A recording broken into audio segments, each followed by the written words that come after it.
thank you for showing interest in this course called Effective Use of Named Ranges. My company is Midas Tech International, and that's the logo of my company here. It comes from a mining background. We've added this logo here because this is part of the concept of increasing the speed in which you use Excel or can create workbooks. Now, there are many courses in Excel. Many of them explain name ranges. This course is titled Effective Use of Name Ranges. It's not about just using name ranges, but using in a manner in which your workbooks are more automated, clearer to understand, and have less errors. Now, when we use name ranges, there's other skills we have to be effective. We have to use array formulas, and you'll discover that using arrays in Excel has improved. It's very easy to use.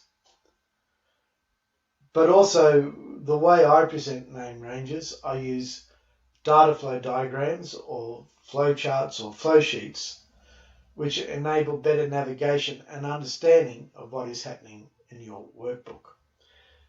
Now, I've actually done previous courses, formatting in Excel and flowcharting in Excel, and to some extent they're encouraged prerequisites to this course, but you can do this course without having done them.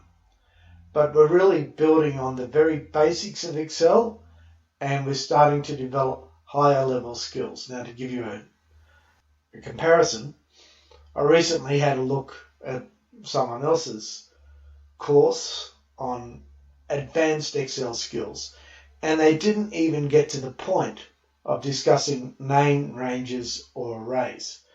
So you can go to a lot of Excel courses, and yet you're not really learning the skills that will make Excel so much easier to use. Now, VBA helps with using name ranges, but we're not going to cover that in this course. Later, there will be another course, Advanced Effective Use of Name Ranges, which will start to talk about these higher level skills. Now, the course here is still valuable. You don't need to do the Advanced Effective course. It just makes things better. So what are the benefits of name ranges? Well, there's just so many.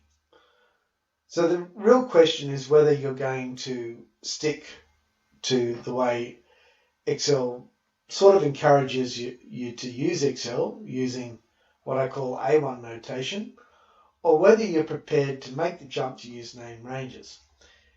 It is hard to use both strategies, so you have to decide on what strategy you're going to do. But if you use the strategy of using name ranges, the benefits are your workbooks are easy to understand, your workbooks are more logical, your workbooks are more structured, there are less errors, and creating workbooks and worksheets is more automated. So I've said the benefits, but what's the problems with using name ranges?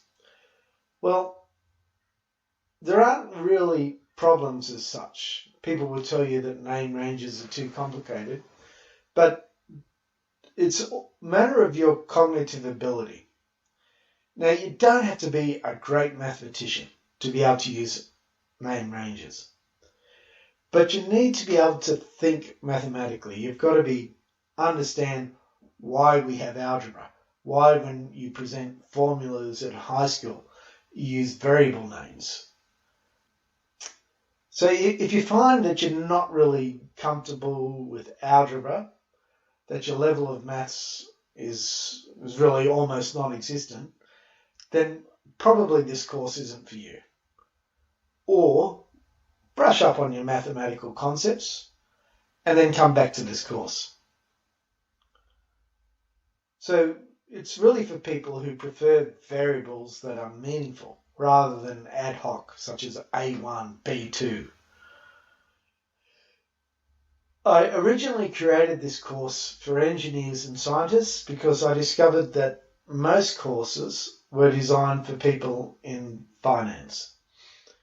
And for whatever reason, those courses balk at using name ranges. That if you consider yourself to be an advanced financial professional, then you would prefer this course to the sort of courses you get taught in standard financial Excel courses. The ideal candidate is actually someone who might in high school be using Excel, being introduced to it. They want to start a professional career in a few years' time. They're doing high-level mathematics at high school. You're the ideal candidate because you can learn the correct concepts at the start rather than being taught how to use Excel badly, which is in fact what many courses teach you, and then having to unlearn those bad habits. So, what do we cover in the course? Well, this is only an outline. We do cover much more. I do introduce the idea of process modeling concepts. That's just the basic mathematical thought patterns that go in to using name ranges. We discuss what's called a workbook name range and a worksheet name range. Then we talk about how to use those name range in formula and how to automate the use of name ranges in formula. We also introduce a concept such as sub-name ranges, which is a logical structure of creating name ranges. And if you have a object-oriented understanding, you'll see that this is introducing object-oriented concepts. Now, as I said, many courses on using name ranges, but we're teaching you how to avoid new name ranges poorly. We want you to create name ranges so that it's efficient.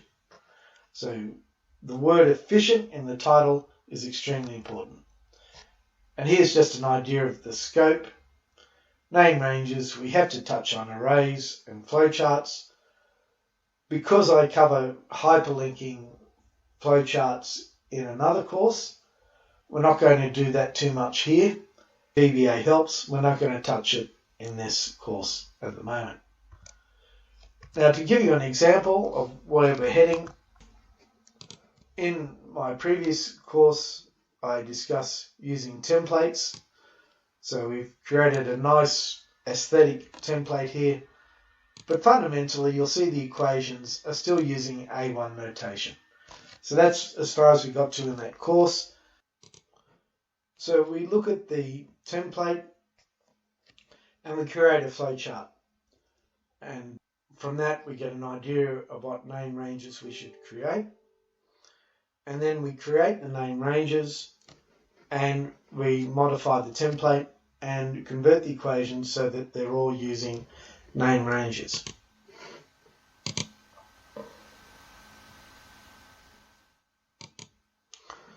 So we end up something like this, and you'll see that all the equations now use name ranges, not A1 notation.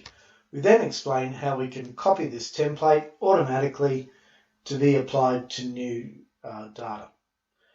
So if you know how to do all that, then you don't really need the course. But if all this is new to you, I strongly recommend your participation in this course.